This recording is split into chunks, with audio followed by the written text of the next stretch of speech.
Welcome everybody to the Winnipeg Committee for Safety for Wednesday, May 13th. Sorry for the delay. We had a little bit of technical issues.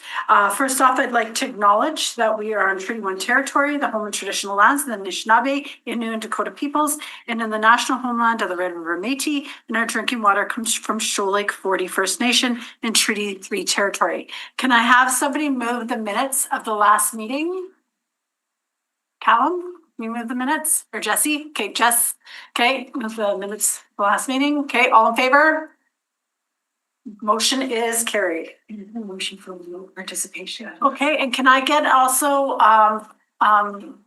somebody to move remote participation?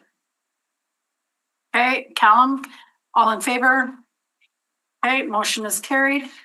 Okay, moving on, we have somebody that is here in delegation but was unable to register. So we just need someone, we have to move that we allow the person to speak in delegation today. Can I have a mover? Is that something we want to do? Can you hear me? Yeah, you guys, Can I have a show of hands if we, okay. So, all right, we can move into delegations then. Terry, do you want to come up? Oh, just so you all know and understand how this works, I know we don't normally get delegations at this meeting, but I know the person would like to speak to an issue that I think we've all been talking about here at the city, and they have 5 minutes to speak, and then after we can ask questions. Okay? All right.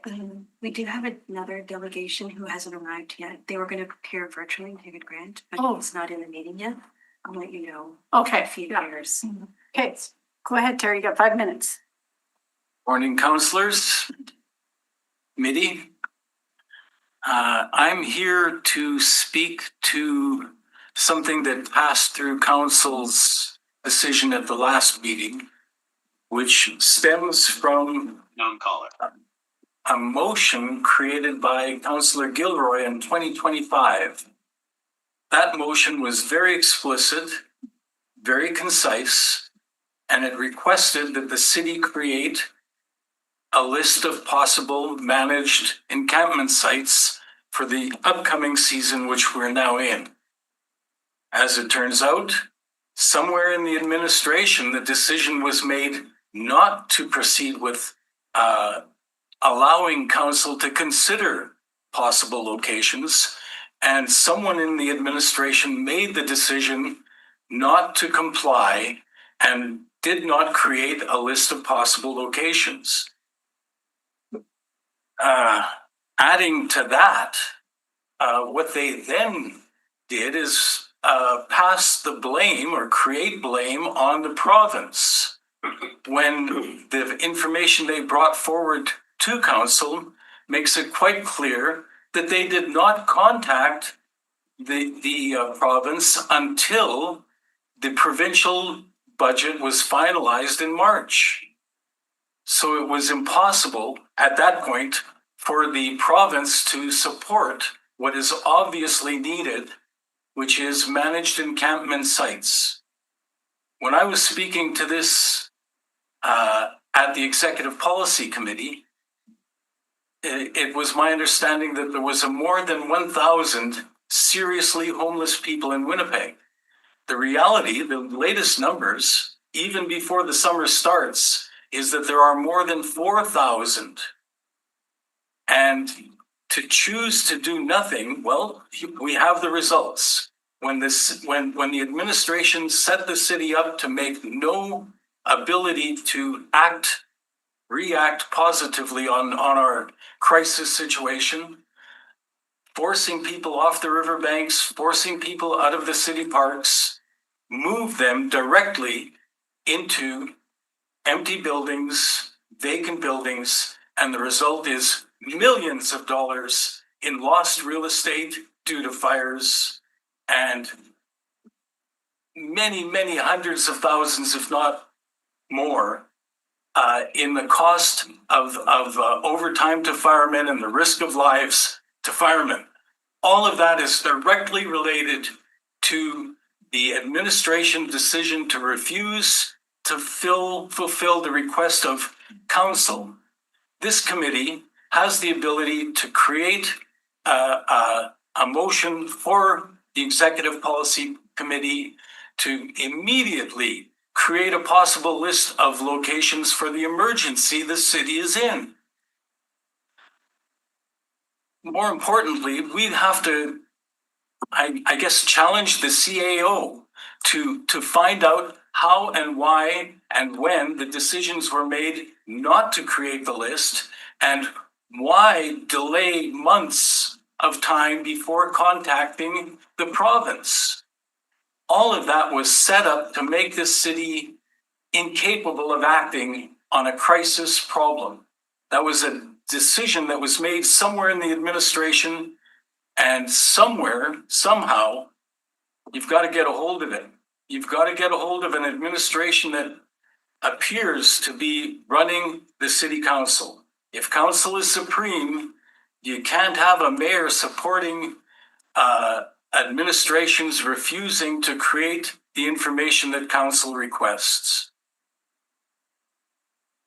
Thank you, Terry. You said a lot of what which I agree with you, of course. So thank you very much for your presentation. I'm sure there might be some questions for you from the delegation from. And could we confirm which item he's speaking to?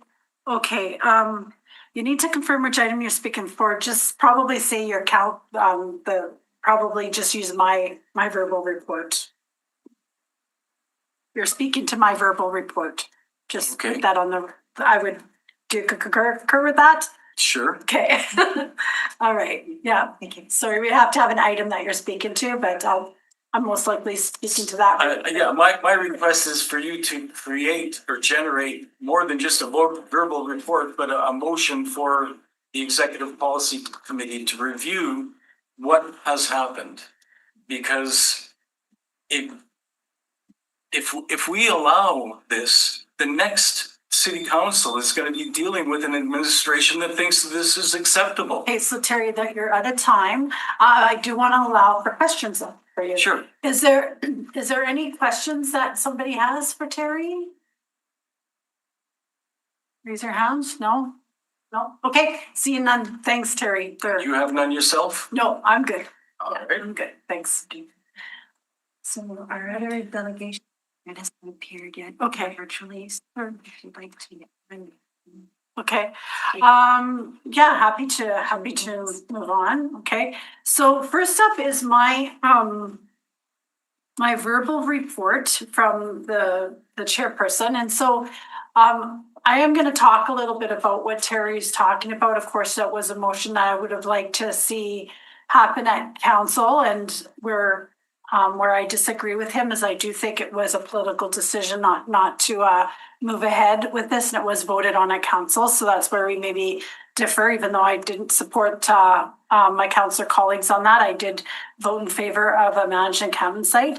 And why I want to talk a little bit about what's going on is we're starting to see a lot of violence, open drug use, and issues arising out of that for storefronts and for residents. And so I've been really talking about that on the media, really trying to highlight, because I think that I have a concern over some of the comments that have been being made that we have a safer city, that there, we're down in our crime stats. But I also really strongly believe that I know in my neck of the woods, people are not reporting. I also have some surveys that I've done with we've done it too with women in particular, and just with surveys in the community where people just are not reporting incidences, and so I do want to raise that this continues to be an issue, and they're expecting that we're going to see higher levels than ever in terms of what we're seeing out in the community around addictions and mental health. So it's still very much a concern. I'm also seeing that in my neck of the woods, a lot of people actually have housing. Or we're assuming that they have housing. I know that some people I've actually talked to, individuals that are homeless, they do have housing. However, they're still congregating in areas and still creating encampments in order to still do the activities that they were doing outside, right? They still want to be outside even though they have housing. So there's still a big piece that we're missing in terms of addictions and mental health. I feel that needs to be kind of talked about by different levels of government. So I just want to raise this. It's something I've been talking about in case you heard me talking about it on social media. And just, really concerned and cautious that as we've done a lot of work around our downtown boundaries and it's kind of surprising. It really ends at Balmoral Isabel. And so a lot of that stuff we know has been pushed outside those boundaries as they have the downtown safety partnership kind of doing their work there. So that's kind of good. But we're still seeing, effects in outlining neighborhoods. Like the West End, like the North End, like Elmwood. Elmwood's also seeing a huge amount of influx of people that are really needing supports. So I just want to keep the conversation going amongst us to make sure that we're talking about this and we are holding kind of our governments accountable. That includes the city if we got ideas to share. But I do want to raise this as an issue that is still very much at the forefront, I think, of residents here in Winnipeg. Is there any questions you have regarding that? Sure, go ahead. So I know the city voted not to proceed with a managed encampment site, but is there anything from stopping us to make a motion that they at least consider locations for a possible managed encampment in the future? Like, is there anything that... We as a committee definitely can do that. It just goes to EPC for review. They may or may not choose to take it on. I can kind of look at the clerks for that. That's kind of how it works, right? Mm-hmm. Okay. Right. There's nothing stopping us from making a motion just to say, right. Yeah. Okay. Yeah, nothing's stopping us. Because I think that eventually I do feel eventually we're gonna have to look at it. Our delegation was right. Like some of this would help even the daytime congregation that's taking place, right? And just trying to find places. And then I do feel same as as our delegate that we would have a place that we know fire paramedics can go to. We can get all the supports from the different wraparound supports into those communities because they're not spread out all over. Now, I do want to be mindful that when I did go and look at these in Halifax, they're not perfect systems. No, right. Yeah, and it sounds like the city does not want to do the managed piece without the province. But in Halifax, they still had designated areas where they provided toilets. The city provided toilets and garbage, so that at least they could have places to dispense garbage. And then people like Main Street Project would go in, help them kind of clean up the area a bit and keep it somewhat organized. So that is something the city could do, right? I think the challenge is finding the right location. Right. Well, and it also seemed that the city was quite concerned about cost, but they talked about how much it would cost without talking about how much it's already costing in resources. So I don't think it was an appropriate cost comparison, just saying, well, this would cost $1 million. Yeah, well, we're already spending close to that on overtime for fire paramedics, for other outreach services that we're having to disperse through the city. So having them look for an actual location and do an appropriate cost estimate comparing what we're already spending, I think might be something to move the needle, even if council says, well, we're not going to do it anyway. Okay, well, at least we've compared apples to apples. Good, very valid point. Very good. Yeah. So is that, sorry, Callum, you had a question? Well, just not a question, just more to tack on to what Melanie was saying. You also mentioned, Councillor, that this decision was a political one. I'm not entirely sure what you meant by that, but I do understand that we're coming up on an election year. And I think in particular, getting stuff like this on paper, in writing, documented is very important for decision making, for the visibility of this council, but also the citizens who are going to be expressing their opinions and their votes pretty soon here. Yeah, perfect. Well, does somebody want to move that motion? Sorry, do we have new business? Yeah, do we have some language for that new motion? Yeah, we could work on we can work on, how about a motion that goes to EPC? That would ask the public service to report back Report back to. well, they would probably report back to EPC, right? It would be, they can't report back to us, right? We would have to monitor the EPC agenda, correct? Because I don't think, report back on the cost that it takes. Costs associated with, not having a managed encampment site, I guess. And even though that they're, and to come up with sites for potential use if council required. If council, I don't know, something like that. Yeah, a motion to locate potential encampment sites, providing a thorough cost estimate of what those managed encampment sites would cost, while comparing the amount of money currently spent on emergency and services for people who are experiencing homelessness, so vulnerable folks. One thing that I think we should take out is managed. I think you should put the word, because I think they're gonna have, we were asking for managed, the city is not gonna go for that. The province has said they're not gonna do it.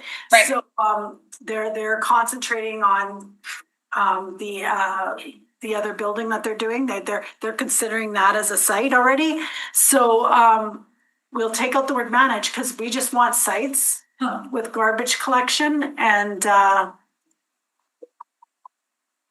Porta potties and Yeah. other facilities where, yeah.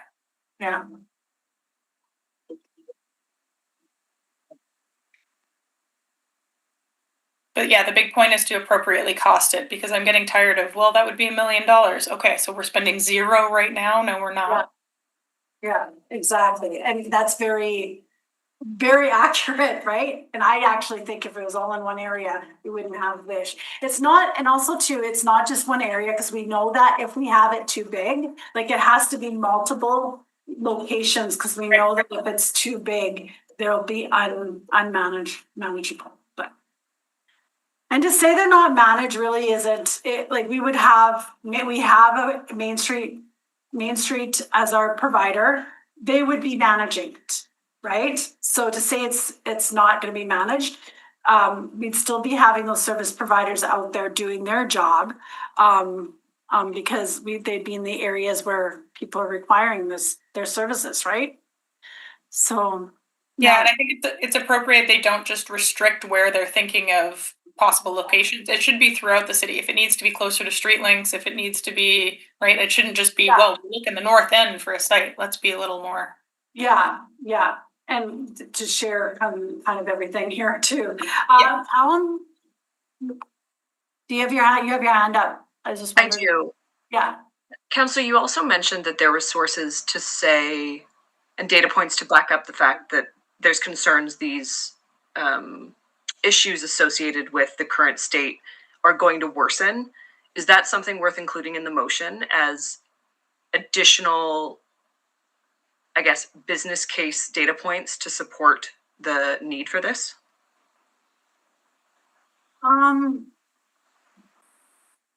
Yeah, absolutely. I just got to make sure that we word it in there correctly. Yeah, because you'd think, Yeah. Like with rising homelessness and concerns from constituents about open drug use and Concerns from mischief crimes. businesses, schools, right? Daycares are in there. Daycares. You know, that they're wanting the city to come up with a solution. I love how we're working together on this. But also the fire paramedic service, because they're and which, you know, I'd have to look back, but there's been good documentation in lots of news articles about the amount of time and resources they have to put into attending to the, you know, unmanaged encampments as they are now.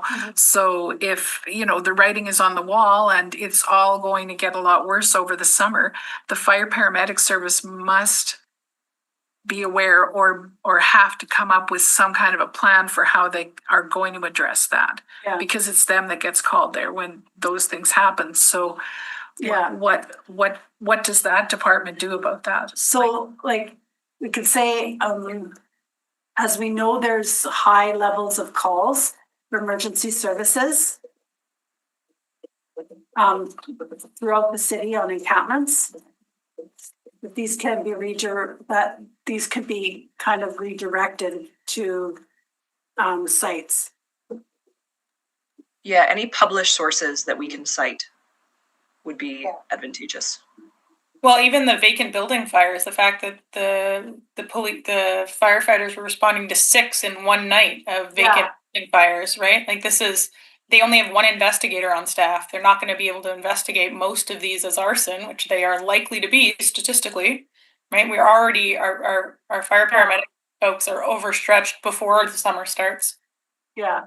Yeah. And then you can add in there that we're seeing lots of arson fires due to in vacant buildings.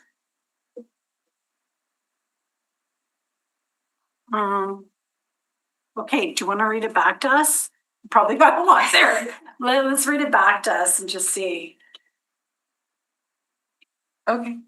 So the motion, I believe, will be moved by Callan, Yeah, and then or who wants to move the motion? I just want to make sure I can read it back too. Okay, so I Right. think it was Melanie's moving the motion, right? Yeah, and then, yeah, okay. Moved by Melanie, Yeah. that goes to EPC asking the WPS to report back to EPC on the cost that it takes associated to not having a safe consumption site. and to have- Not safe consumption site. My apologies. It's not WPS, it's an overall costing. Yeah, an encampment site, a designated area for encampments. How about that? Okay. Thank you. Sorry about Yeah, no, it's okay. for that it takes associated to not having a designated area for encampments and to come up with sites for potential use if council required. And then we wanted to mention to locate encampment sites and costs while comparing emergency services for people who are experiencing homelessness. Take out if council required, just leave it at, sorry, I'm just helping with the motion. Yeah, because we kind of want them to do it, so take out the word, yeah. Do you want me to start from the beginning or keep going? You know, just, I think we should start with the Winnipeg Committee for Safety. Feels strongly that a designated encampment area would be a safer space for not only those that are unhoused, but also the community.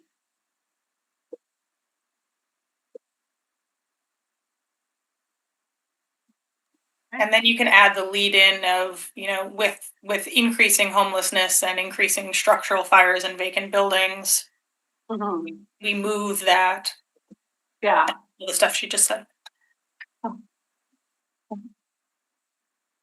So what you were saying before is the whereas or it's the therefore? which one's the That the WCF, okay, so the Winnipeg Committee for Safety feels strongly that a designated encampment area would be a safer space for people experiencing homelessness, but also for the community. And then this would be a whereas. Whereas with increasing homelessness and arson, that's why I'm saying, like, should this come first and then we go back to the Winnipeg Committee for Safety feel strongly? You know what, how about, what I'm gonna do is how about I work on this motion and we let the coordinator do you can continue doing your reports. And then we'll finish can we do that? Sure, can always come back to it. Yeah, and then me and you can kind of work at it. Certainly. Okay, perfect. Okay. Okay, so, Well, I was gonna say, what comes next? Is it Aliana? should I still do close my verbal report? Yeah, we should have a motion. Okay. To accept your verbal report. Jesse, can you move my verbal report? Okay, all in favor? Motion's carried. Okay, you go on and. Okay, my screen just went open. Oh, Sorry, sorry. who's next on the list? Sorry, it is, yeah, it's me. Okay. No, it's crime prevention coordinator. Oh, okay, all right. Sorry about that.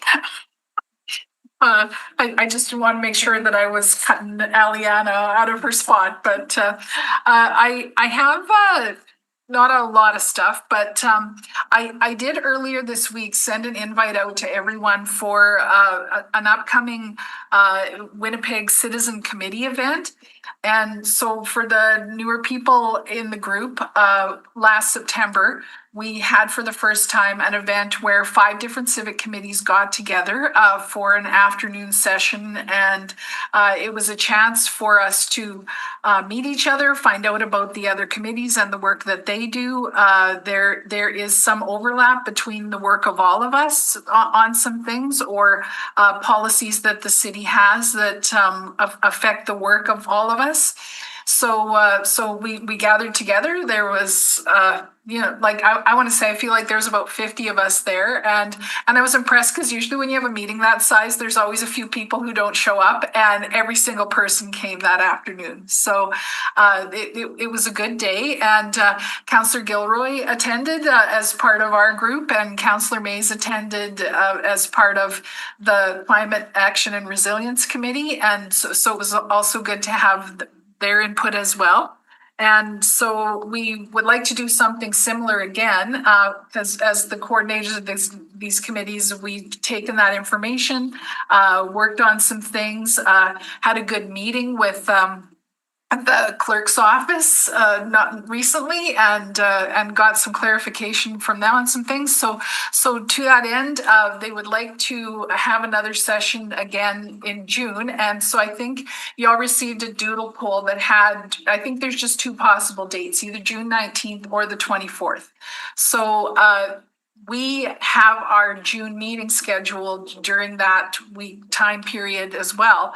So my thoughts were, if the group, and I already heard back from Melanie and Vivian, so I was glad that there's some interest there to attend. But if anyone else wanted to attend, which I realize is hard if you can't get away from work, but it is a good opportunity just to spend a few hours and help us develop. And for example, I'll use the example of what we're just discussing here right now. It is not an issue that just affects our committee. There's things we're talking about here that the Human Rights Committee we should probably be interested in, that even the Climate Action and Resilience Committee. And we need to do more of that work and work on things together, because we would have a stronger influence with council if we did that. So there's that reason for wanting to be interested in this as well. And Jess Smith, you attended the one in September, so I think you enjoyed it and found value in it. So there's some endorsement there. And so if you think you can make it, then we could look at maybe foregoing our June meeting and using that time to spend attending this in-service, if that sounded of interest to you guys. So if so, you can contact me, or you can also fill out, there's a doodle poll request that Laura Rempel, who is the coordinator of the Climate and Action Resilience Committee, sent, and they have a bit of a nicer budget than we do, so they are hosting the cost of this event, hence why the invite comes from her. And so, yeah, it's just something to think about. But if you want more information or, to know what happened at the last event, I can send that event summary to you. And it's a good learning experience. And if you think it's of interest, we could do that as our June meeting if that suits, or we can still have our June meeting and have that as well. But there's still a bit of time, so you can let me know what you think. And other than that, I'm still, I was hoping Inspector Rial would be here today because I am waiting for, as the police transfers occur over the months, usually of April and May, I think there's going to be some turnover in his department, but we also want to host an event with the neighborhood watch groups in Winnipeg. But if there's new staff coming on board that would be working with them, we would want them to be involved. So I'll get a hold of him and we'll talk about that as well to get that going. Other than that, I'll give my, do you want me to give my anti-crime update now or go back to that anytime. Okay. We'll move the motion. Okay, can somebody move, the coordinator's report? Okay, Jess, all in favor? Okay, motion is carried. Okay, go on. All right. Okay. So I think I've got what our work should be on an anti-hate crime policy, or I'm just referring to it as an initiative now. But when I looked at, I wanted to look at how it intersects with other work that we're also doing so that there is overlap or connection there if possible. And so when we had the presentation from Inspector McKinnon a couple of meetings ago, which was very informative, and looked at, what kind of help would the police service need in having people report hate crimes and, and possibly how people can help address that in their communities.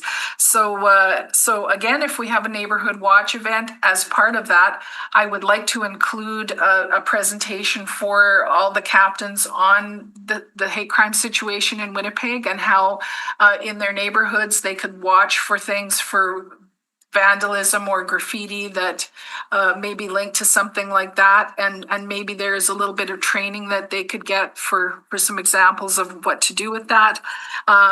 In my research that I've done for this, which as I mentioned has been a lot more than I thought I would have to do, we're essentially looking at in Winnipeg like 4 groups that are suffering the brunt of this type of crime. It's not that they're the only ones, but the largest group is anti-Semitic hate crime amongst the Jewish community, Islamophobia, transphobia, and also anti-Indigenous racism, which is maybe a little bit different and should have some different considerations with a lens towards reconciliation and the MMIWG aspect of those crimes.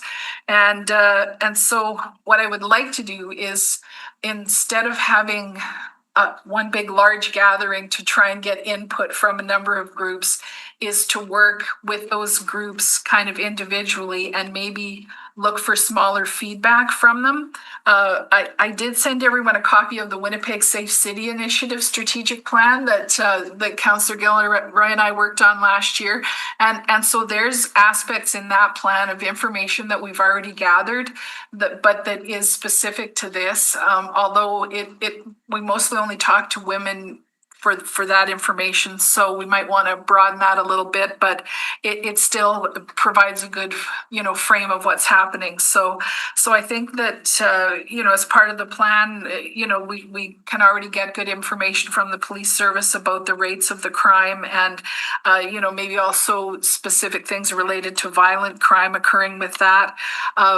My big takeaway from the presentation from Inspector McKinnon was that reporting is an issue, and so so they have a hard time really having a good handle on how much of this crime is occurring because there is fear for different reasons to report.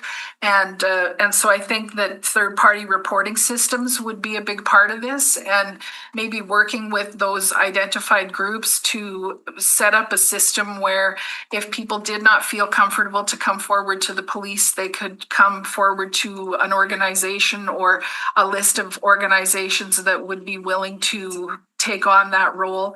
And there's probably some issues too around, ensuring that, language services could be provided as well as location and things like that. So that would be a little bit to work on, and I think something we'd have to work on with the police service and those groups, but I think it's doable for sure. And if that helped for the police service to be able to have a better sense of how much of that crime is going on and what exactly is occurring, then I think I can't see why they would not want to be part of developing a third-party reporting system.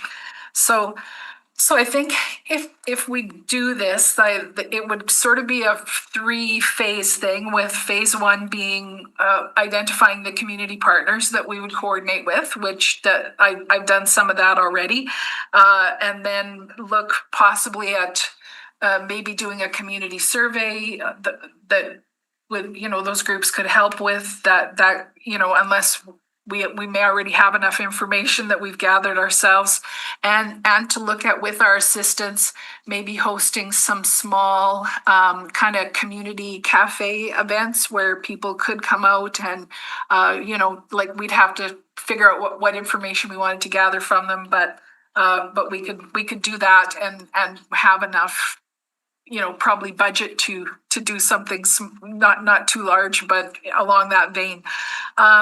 I think in phase 2, the information that I sent you about what was happening with the regional municipality of Durham in Ontario and what they were doing, I think we can do those same things here. We could create an online resource list of services for people.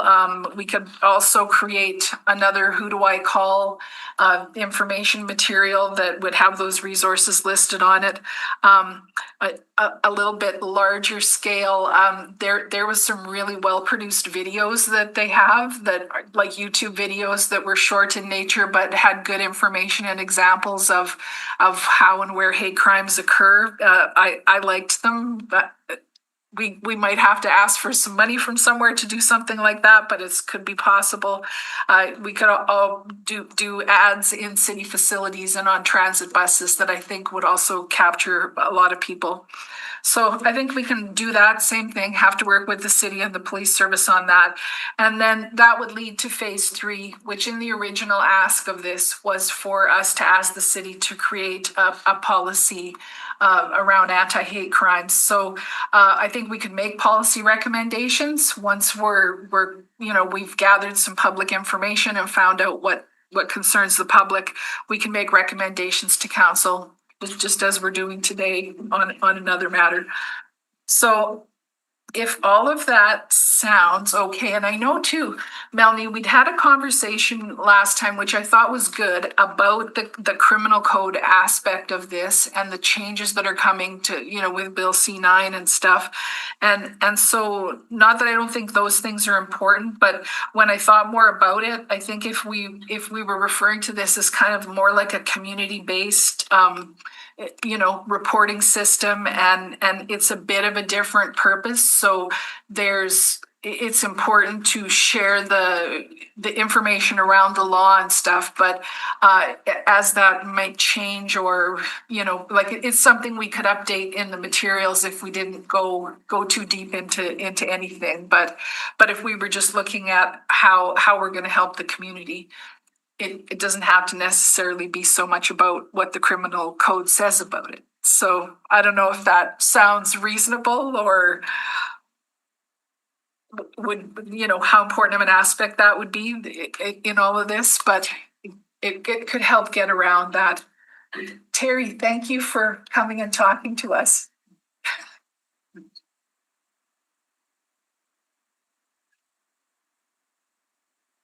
Make it 30 days, not 60. We'll try.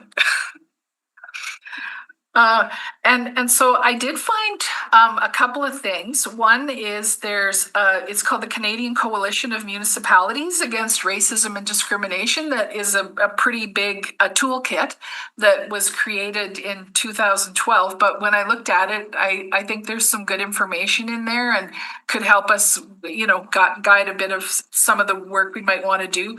And also there is the Canadian Race Relations Foundation. And they offer funding they have a national anti-racism fund for projects. So if there was something that we were going to do that might cost a little more money, like maybe creating an ad campaign or some videos or something, we could apply for some funding through them. And they give out $2.5 million a year to initiatives across Canada. So I think if we were doing something good, and so far the only one I could find in Winnipeg, they gave some money last year to the Manitoba Association of Newcomer Serving Organizations. So not a lot of money then has gone towards projects in Manitoba. So I could find out more about what they did with Manso and what that involved, so that we weren't duplicating it perhaps. But does anyone have any thoughts on that, or anything that they would like me to add to it? Because what I will do is write this up into more of a better plan, just as opposed to my proposed ideas, and I'll send it to all of you. And if you're okay with it, like do we have to have a vote on it eventually if we're moving forward with a plan to I mean, if we were going to create recommendations to council eventually, that would be, but if we're just moving forward with this as a project, do we have to vote on it? It's in our work plan. Are you ready? ready? Eventually, yeah.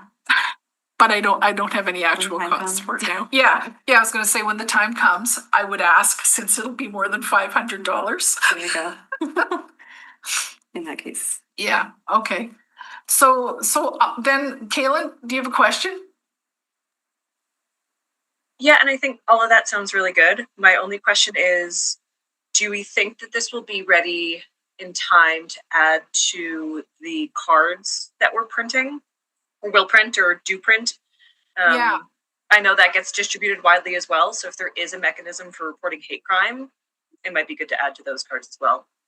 Yeah, because I think when I look at the information that is available, it's definitely something that could be developed into a card, especially given there's probably a lot of different resources and organizations that would, could be helpful to people to support them as part of that, even though they're not just specifically working on that. So it might take a little bit of work to gather the list of organizations, which would come probably from talking to people and doing some, public meeting stuff around this, like seeing who comes to the table and has suggestions for that. So yeah, but my intention would be that we would do that and also have that as some kind of an online piece as well, so that people could access it. But as far as the cards go, I've sent out some, I've got a list, and what I want to do is get rid of the stock that we have, but they have to be updated, and I don't want to print more until we've done an update of them. So I've kind of come up with a bit of a proposal for that, and we'll hopefully be able to work on that over the summer. And once I've got all that information updated, then while it's difficult to update them, you definitely want to print them all at the same time, because it's way cheaper than printing one topic at a time or something like that. So sorry, just to interrupt, where are we at right now, just so I can know, because we're almost at 1:00. Oh, okay. I'm good. If we talked about this, Can I have somebody move that verbal report to, okay, Jesse, okay, all in favor? Aye, okay, and what was next on the list? I don't have that in front of me. Was there any other verbal? Right, we're gonna go to the crime prevention Verbal report? Now, is it okay, Aliana, are we okay to maybe move you to next month? Just Sure. I was just gonna say, like, if you want me to do it, I'll power through it, but I have to jump to another meeting. Okay, you know what, no, let's, if we're okay, can we move that to the next month? Sure. Okay, all right, unless it's something really important, Aliana.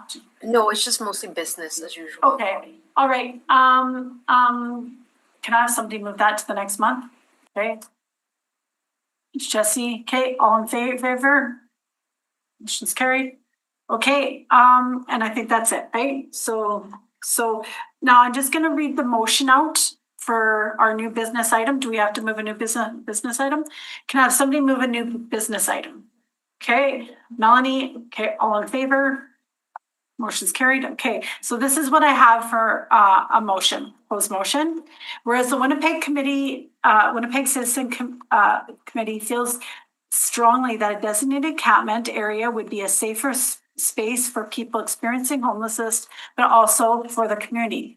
Whereas we are seeing many vacant building fires because of people struggling with addictions and homelessness that are looking for a place to stay. Whereas the city is already taking on the costs associated with homelessness through our many emergency service providers. Whereas businesses, communities, schools, and daycares are concerned with the open drug use violence that is impacting communities, and that this would help with the impacts to these sectors. Whereas we are seeing even when housed, people with addictions are still wanting and engaging in encampments. Therefore, be it resolved that the city staff provide some possible sites throughout the city in all areas that would allow small areas for a pilot that allows for service providers to visit the site and the city to provide garbage bin and washrooms. So just one thing there. Yeah. We're just going to put for the therefore. Yeah. May I suggest, Sure. therefore be it resolved that the Winnipeg Committee for Safety requests the Executive Policy Committee Okay. to direct the Winnipeg Public Service to Okay. provide possible locations. Perfect. Yeah. Yeah, that's We're good. we're just adding that wording in at the beginning. Yeah, That's all. because it's not up to us, it's up to the EPC. So, okay, does everyone like that discussion? No, sounds good? I just have a question, Sure. just because Terry asked, like, can you make it a 30-day window? Sure. Like, do we have the ability to ask We can that? ask, but we may not get it, so we can Yeah. say, 30 days, but usually that's up to them. okay, You can ask. okay. So we can ask for 30 days? Okay, so we'll put it in there for 30 days. Yes. Okay, we'll put that, The rationale being that yeah, this has already been Yeah. investigated to a large degree. yeah. Okay, so if we like the motion, I'm gonna ask that we, Melanie, I think you should move the motion, okay? All in favor? Okay. Okay, perfect. Now, the only thing I wanna ask is there anybody willing to speak at EPC other than me? Because, I mean, I'm happy to speak. Okay, Melanie, you'll come? Okay. We'll keep you connected with this because I think that you should speak to it as, I think you feel strongly about this as well. It might help because they already know my thoughts on it. So I think you'd be a more benefit than me. Well, and I can pull up some of the criminological research and come in with some of the most recent data about why this works. Perfect. Okay. So Also, Melanie and Cindy, if you just want moral support, no speaking, I will go with you. okay, sounds good. We'll let you know. And Melanie, you can even do it by Zoom if you can't do it like here. When is it? Do we have a date? It'll be we'll go to I got a question for you. Can the mayor not put this on the agenda? Because he's the chair, right? If this goes to them. No, it would go to EPC. So, okay, okay, it would go to EPC. Okay, all right. Just finding out how this works. Okay, yes, it'll be the next EPC, which would be So May 19th is the next one. So May 19th. it has been. The agenda's been published for the May 19th Okay, meeting, so we'll so- see if we can get it on. If not, it would be December 8th. Oh my gosh. That's after the election. That might be what he. Sorry. Sorry. No, sorry, I should say June. June, yeah, June. There's one in June, right? Okay. So yeah, yeah, we'll try it. We'll try, I guess. We'll let you. But the problem is for an addendum, when do you know that? Like, When will you know if it gets supported for it to get on the agenda that day? It would have to be at the will of the committee. Have to be the will of the Right. committee. So, okay, I still think we carry on and hopefully they allow it. It happens on the day of and hopefully they allow it. And if not, it goes to the June. So. All right, perfect. Now, anything you're good? We do have two verbal reports, but those people are the Winnipeg Public Police Service and the Community Development Coordinator are not present, so we can file the matter. We just need motions for that. Okay. Can I get a motion to file the matters for both the remaining reports? Callum, all in favor? Motion's carried. Okay. Now, good work, everybody. And Melanie, we'll reach out to you and have a great weekend. Hopefully it stays nice. Just need to move it. Move adjournment. Jesse moves adjournment. Okay, all in favor? Okay, there we go. Thank Thanks. you. Thanks, everyone. Look at the time. We did not. Wow, 102. Yeah, that's Poor girl.